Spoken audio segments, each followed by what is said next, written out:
Assalamualaikum warahmatullahi wabarakatuh. Sebelumnya yang terhormat Bapak Dr. Sanjaya MPD dan Ibu Lisa Rukmana SPD MPD selaku dosen pengampu mata kuliah Pancasila. Perkenalkan, nama saya Oktavia Mirendra dari kelas Indralaya Prodi Pendidikan Ekonomi.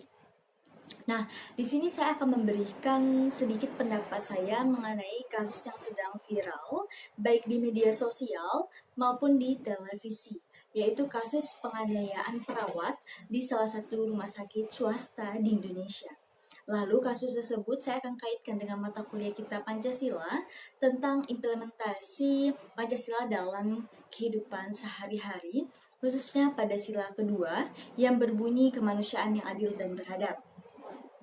Saya akan menceritakan sedikit kronologi terjadinya penganiayaan tersebut. Jadi, latar belakang penganiayaan tersebut karena pelaku kesal. Tangan anaknya berdarah sehabis lepas infus.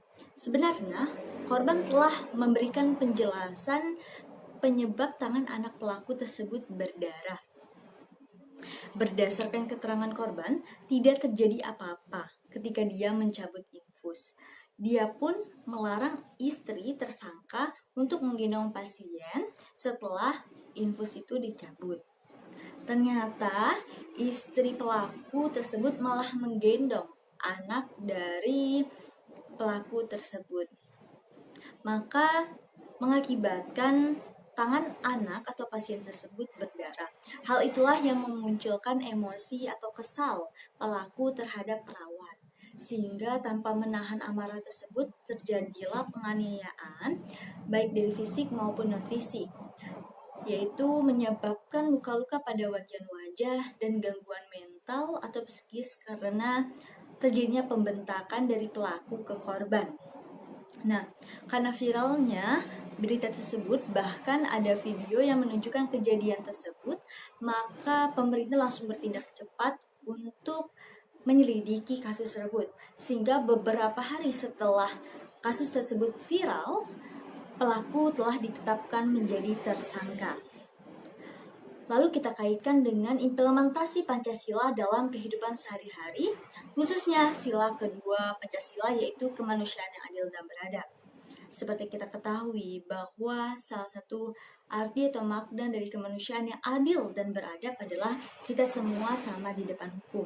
Artinya semua masyarakat yang melakukan kesalahan di ruang publik ataupun di tempat umum akan mendapat hukum yang setimpal dan sama ratanya di mata hukum. Lalu, nilai-nilai yang terkandung dalam sila kedua yaitu seharusnya kita harus memunculkan sikap tenggang rasa. Kita ketahui bahwa perawat adalah orang yang berjasa, dan kesalahan yang telah diperbuat perawat tersebut bukan karena kesalahan dirinya sendiri, maka tidak sesuai jika perawat mendapatkan sesuatu yang tidak dilakukan dirinya. Maka dari itu bisa disimpulkan bahwa saat ini implementasi Pancasila masih kurang diterapkan di kehidupan sehari-hari. Sehingga kita seharusnya dapat menumbuhkan sikap-sikap Pancasila tersebut karena Pancasila adalah dasar negara kita. Selanjutnya, selain tenggang rasa, kita harus saling mempunyai sikap menghargai sesama, menghargai siapapun, baik itu teman ataupun tidak teman kita, mau itu pejabat ataupun tidak pejabat. Nah, dari kasus tersebut bisa kita simpulkan bahwa jika kita mengimplementasikan Pancasila sesuai dan benar, maka kejadian itu tidak akan terjadi. Maka dari itu, mulailah dari sekarang menerapkan nilai-nilai Pancasila dalam kehidupan kita sehari-hari.